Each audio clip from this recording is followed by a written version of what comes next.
Alors, autre étape pour l'installation de notre domaine WordPress, alors là on est un peu dans les règles de l'art, c'est-à-dire qu'on installe nous-mêmes manuellement tous les éléments.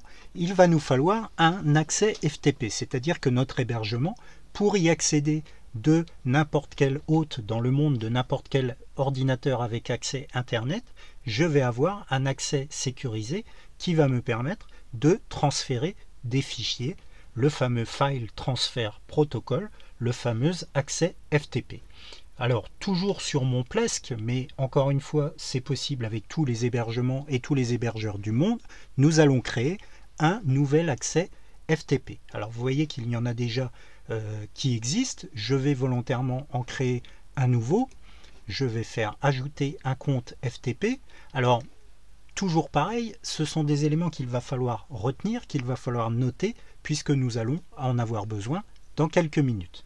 Alors je vais volontairement utiliser un nom de compte FTP. Alors j'ai fait une faute, domaine test 1, je le note. Voilà. Le répertoire sera le répertoire principal, c'est-à-dire que je serai bien à la racine de mon site internet, c'est-à-dire là où les fichiers de mon site internet sont stockés au départ principalement. Au niveau mot de passe, je vais créer moi aussi un mot de passe.